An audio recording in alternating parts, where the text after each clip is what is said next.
Hi, I'm Charles, and this time around I'm going to ask the question, did Jesus really work any miracles? I'm of the opinion that he did not. Let me give you my reasoning.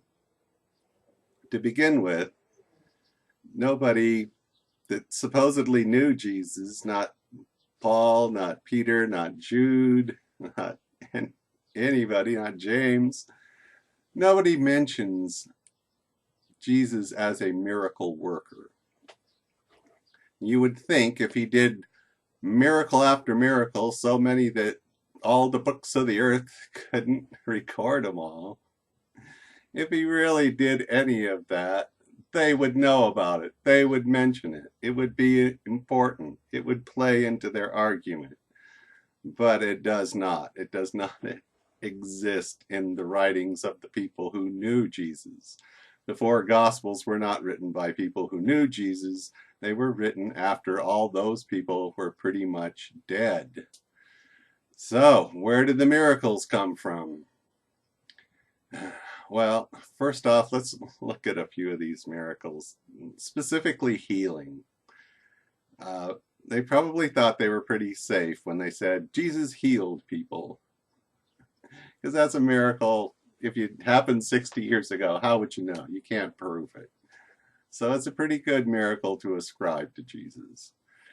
But let's just say, for the sake of argument, that what happened in the Bible accounts, the gospel accounts anyway, of Jesus' life, let's just say it was true. So let's look at one aspect of his healing, which is the fact that he was 100% a healer. That is to say, he didn't heal somebody and they didn't get well. He had 100% success rate as a healer. Well, if he did it one time, the question in the reader's mind quickly becomes, wow, if you could do that, why don't you do it more often? So they can't have him do it just once or twice or even 15 times. He has to heal every single person that comes to him 100% of the time, or their story doesn't make sense. And they don't want you thinking about their story, so they just blanket make it 100%. If they said he healed 99% of the people that came to him, you'd be wondering about that one that didn't get healed.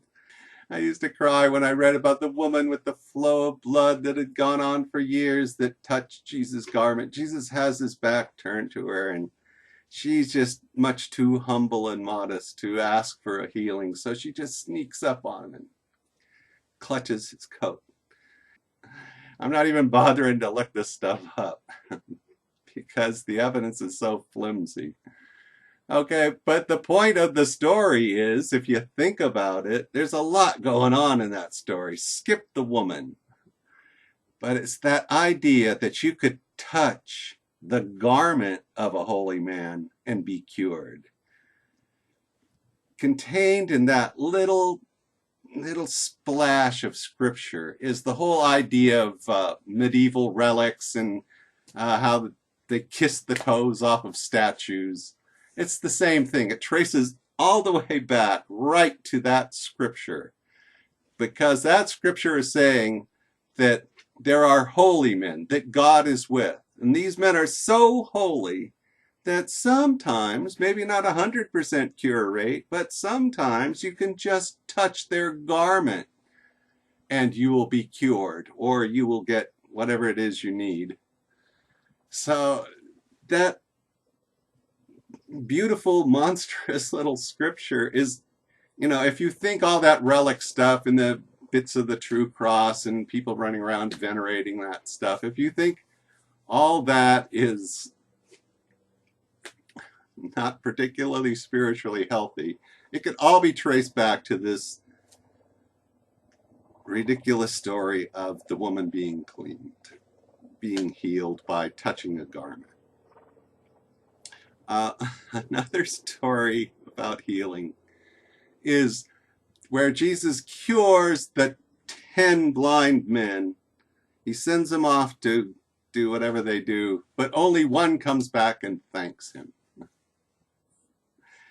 And this too is another Christian atrocity story. The only reason this story exists is to bolster the idea that people are basically bad. We're all sinners. We're all unworthy. God is certainly justified in wiping out all of us. That's the myth of Christianity, that if it weren't for Jesus, justice would be done and our worthless selves would be done away with. Okay, that's the main thought of Christianity. However, the story is obviously bogus. Like, if you were cured of blindness after a lifetime, 10 out of 10 people would be rushing back to Jesus going, holy hell. Jesus would never be able to go to the fridge and get himself a beer the rest of his life, because there would always be some formerly blind guy saying, do you need another beer, Jesus? I'll go get you one. Let me open it for you.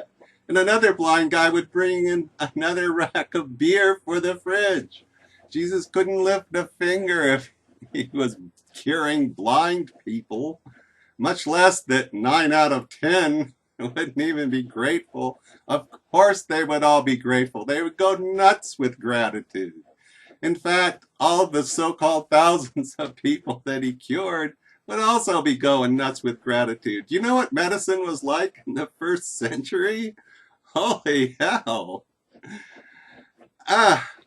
But as I say, it's an atrocity story, and also plays to the vanity of the believer. Because the believer reads that story and goes, oh yes, people are terrible. But I am like that one person that's actually grateful to Jesus for what he's done.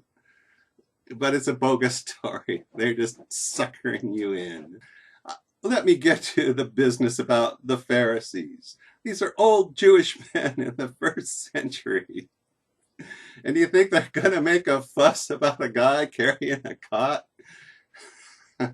Because he's just left a physician with 100% cure rate that's curing everyone that comes to him? You don't think a bunch of old Jewish men have got a whole list of aches and pains?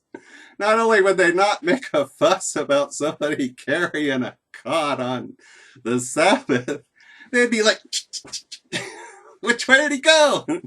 Not only would they not reject, well, they might still reject Jesus as the Messiah, but they might make him king anyway, because he has 100% cure rate, and it's in the first century, where they don't know nothing about medicine. A scratch could get infected and kill you. The most valuable thing in the world at that time would have been a guy with 100% cure rate. It's just an atrocity story to make you hate the Jews, but there is absolutely no truth in it. So then the question becomes, why would they make up a lie about the Jews? Why would they make these stupid atrocity stories? Why do they make Jesus miraculous? Well, because if they don't, it's a pretty bad story. Let's look at that.